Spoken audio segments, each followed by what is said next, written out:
میزبان ماجد رندھاوا۔ آج میں آپ کی ملاقات اس پاکستانی نوجوان سے کروانے جا رہا ہوں جو کہ پیشے کے لحاظ سے تو ایک آڈٹ آفیسر ہیں، لیکن اس کے ساتھ ساتھ وہ ایک ایسی جو شاعری لکھتے ہیں کہ دیکھنے اور سننے والا حیران رہ جاتا ہے۔ موروثی سیاست پر شاعری ہو، آزاد نظم ہو یا رخصتی پر لکھی ہوئی ان کی جو رخصتی ہو تو وہ دیکھ کے لوگ حیران رہتے ہیں۔ اس وقت ہمارے ساتھ موجود ہیں سہیل ثانی صاحب۔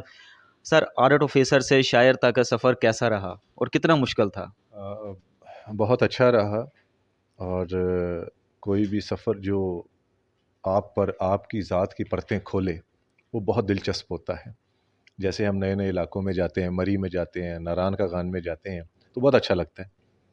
اسی طرح جب آپ اپنی ذات کا سفر کرتے ہیں تو آپ کو بہت اچھا لگتا ہے، آپ کو پتہ لگتا ہے کہ میں یہ سوچ سکتا ہوں، یہ سوچ رہا ہوں، یا یہ میں سوچوں گا اپنے عقائد کا، اپنے نظریات کا۔ جب آپ اظہار کرتے ہیں تو اس سے ایک روحانی سکون جو ہے وہ آپ کو یقیناً ملتا ہے۔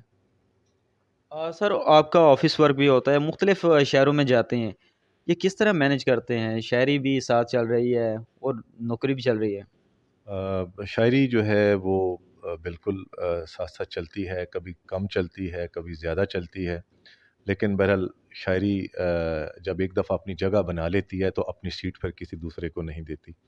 تو میرا پروفیشن بھی ساتھ ساتھ چلتا ہے، اور جب فارغ وقت ہوتا ہے، ٹائم اویلیبل ہوتا ہے، تو میں شاعری میں بھی اپنی مصروفیت رکھتا ہوں۔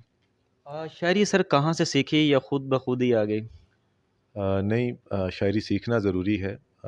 آپ کے پاس کچھ نیچرل ٹیلنٹ بھی ہونا چاہیے، لیکن سیکھنا ضروری ہے، اور کسی اچھے استاد سے سیکھنا ضروری ہے۔ تو میری خوش قسمتی ہے کہ میرے استاد عہد حاضر کے بے مثال لاجواب غزل کہنے والے شاعر، سینئر شاعر جناب باقی احمد پوری ہیں۔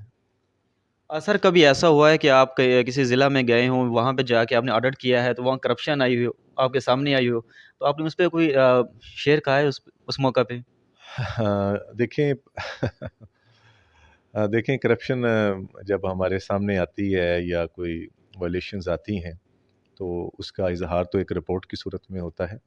ہاں، بہرحال کسی ادارے کی کرپشن دیکھیں یا معاشرے کی کرپشن دیکھیں، محلے میں کوئی کرپشن دیکھیں تو اس کا اثر تو ہم پر ہوتا ہے، کیونکہ شاعر لوگ آپ کو پتہ ہے حساس لوگ ہوتے ہیں، تو اس کا اثر تو ہوتا ہے، اور ڈیفینیٹلی اس کا اظہار کسی غزل یا نظم کی صورت میں ضرور ہوتا ہے۔ کوئی شعر سنا دیں پھر کرپشن پہ۔ بس ایک سیاست کے موضوع پہ آپ کو میں سنا دیتا ہوں۔ اب سیاست اور کرپشن کو جدا کرنا تو آپ کو پتہ ہے ذرا مشکل ہو گیا ہوا ہے۔ تو چاہتا تو اسے بندگی سمجھ لیتا، تو چاہتا تو اسے بندگی سمجھ لیتا، تیری نظر میں سیاست دکانداری ہے۔ تو اس طرح کے میں نے بہت سارے اشعار کہے ہیں۔ میں بھی ایک دل جلا ہوں باقی عوام کی طرح، تو میری بھی کوشش ہوتی ہے کہ شاعری کی صورت میں جو ہے میں اپنا اظہار کروں۔ سر، رومانٹک شاعری زیادہ کہتے ہیں یا موروثیت سیاست پر؟ میں نے سیاست پہ بھی شاعری کی ہے، رومانٹک شاعری بھی کرتا ہوں، تو مذہب کے اوپر بھی میں نے کمنٹ کیا ہے۔ جہاں جہاں مجھے محسوس ہوتا ہے کہ کوئی چیز غلط ہو رہی ہے اس کو پوائنٹ آؤٹ کرتا ہوں اپنی شاعری کے اندر۔ جہاں محسوس ہوتا ہے کہ ایک چیز صحیح ہے لیکن اس کو پوائنٹ آؤٹ نہیں کیا جا رہا تو اس کو بھی میں زیر بحث لاتا ہوں، اس کو شاعری میں جگہ دیتا ہوں۔ تو بہت سارے موضوعات ہیں، سماجی، سیاسی، مذہبی، محبت کے موضوعات ہیں، یہ سارے ہی میری شاعری کا حصہ ہیں۔ کوئی رومانٹک شعر سنا دیں۔ رومانٹک شعر بہت سارے ہیں جو میں نے کہے ہوئے ہیں۔ ایک شعر میں آپ کو سنا دیتا ہوں، چھوٹی بہر کا مختصر سا شعر ہے۔ یہ رخ تابدار کیا کہنے، یہ رخ تابدار کیا کہنے، چاند صدقے ہزار کیا کہنے۔ تو اس طرح کی شاعری میں کرتا رہتا ہوں، رومانٹک بھی۔